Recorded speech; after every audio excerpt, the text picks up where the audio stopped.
It's an honor to speak to the two of you, athletic legends in your own right. Thank you. And such inspiring role models. I have 3 girls, and women like you help get them to practice and fired up to continue doing sports. Oh, that's so exciting. So my first question is, you've both reached a level to which most girls can only dream of reaching. What do you feel drove you and inspired you to work so hard? I think the original thing that drove me and continues to drive me today is just my pure, innocent passion for the game. I love soccer. I love playing. I love watching it. It's something that I feel I can express myself as a person on the field. It's not something that I just do. It's something, that I feel like is a part of me and something that I am. So that's kind of the original idea that drew me into it. I couldn't get enough of it.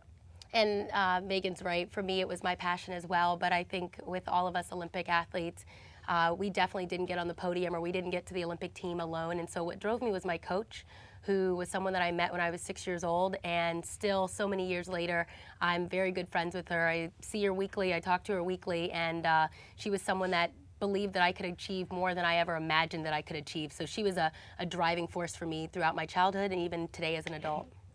Wonderful. Now, with all the work that you've done, I mean, I read online that you were prom queen, Dominique. It's embarrassing. Oh, gosh. I didn't know that. No, it was like they had no one else And to Megan, pick. I saw that you were on honor roll, and you also managed to do track and basketball.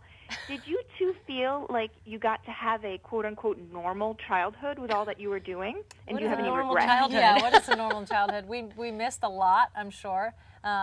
I think my professional career started a little bit later than Dominique, so maybe hers was more so gymnastics, but I think that we were able to. I think, you spend so much time in your sport, but you still have time to, enjoy the things that you love outside of your sport. But I think it's a sacrifice that athletes are willing to make. It's not like you're being dragged away from all these other events. You want to go to your event. You want to go to your game or your sport and do something that you love. Yeah, I always say when people ask that question, what is a normal childhood, I enjoyed everything that I was doing. I always wanted to be in the gymnastics gym. I didn't care to participate in school functions and wasn't super social and was a extreme introvert. So it worked out for me, but that's not for every young child out there. Megan, I admit I'm not a big professional sports follower, and so last night as I was preparing for this, I was shocked to see that the men's team did not qualify for the Olympics. They did not, but I'm wondering, do you feel as on the women's team as though that's an opportunity for women's soccer to grow even more popular? I guess I never want to take a positive away from them. We're definitely going to miss our male counterparts in London. I think that hopefully U.S. soccer fans are fans of both the men's and the women's team. They'll be a little bit sad, but I guess it's good they can turn all their attention towards us. We're really excited the opportunity coming up, London 2012. We're hungry and we're ready to go, but it is sad that the men were not able to qualify, and we'll miss them. Well, we wish you the best of luck. Now, my next question has to do with social media, and how do you feel that the Olympics have changed since social media has touched all our lives? Well, back in the day when I was an Olympian, it was all about snail mail. It really was. And today, I think just social media is just a great opportunity for fans to connect with Olympians, Paralympians, and hopefuls. And that's why we're here to chat about the amazing project that Samsung has worked with the USOC to put together, and it's called the U.S. Olympic Genome Project.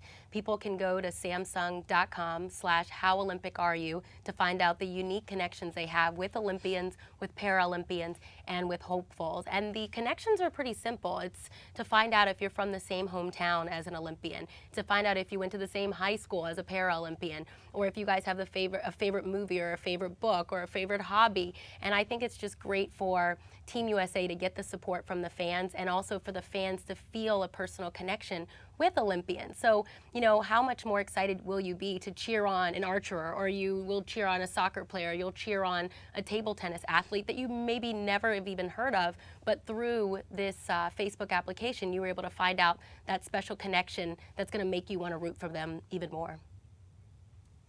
Do either of you have a special fan story that you'd like to share? So, a moment when a fan really touched your life and made a difference for you in the competition? I think we both do, so we can both share one. I mean, I think nothing's springing to my mind just the moment, but to see how many people, especially after this last World Cup, just to see how many people were into it. The stories we heard, especially after the Brazil game.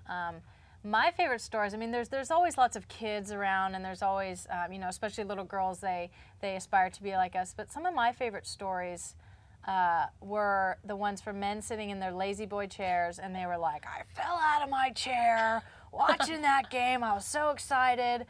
Just to see the I guess, amount of people and the different kinds of people that we were able to reach, from, you know, grandmas and grandpas all the way down to little kids and everywhere in between. It was really, really neat for us to be able to kind of understand how women's soccer is catching on throughout the world. Yeah, for my career for nearly 2 decades, for 18 years, I've been able to touch a pretty broad range, which is what Megan just touched upon. And one story that came to mind when you mentioned this question was a 4-year-old in New York City. I was walking across the street. This 4-year-old recognized me, and this was years ago. She gets out of her stroller. I don't know why a 4-year-old was in a stroller, but she was in a stroller.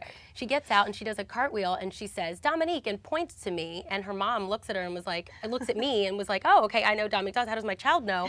And come to find out, the little girl had actually saw me on Sesame Street earlier. And so it's really just cute how I've been able to, through my sports experience, been able to touch so many lives from age 4 to maybe age 94. And it's just great to know that Olympics really does have an amazing, memorable connection with fans.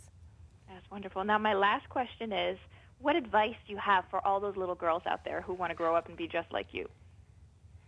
Just to have fun in doing what you're doing. I think that, as we said so many times, just enjoy the journey. The amazing moments in the Olympics and the very top moments are incredible, and they'll never be replaced. But the journey is what you spend so much of your time on. So enjoy it. Realize that it's special, and realize that you're doing something amazing, and just have fun and smile and laugh. That's what life's all about.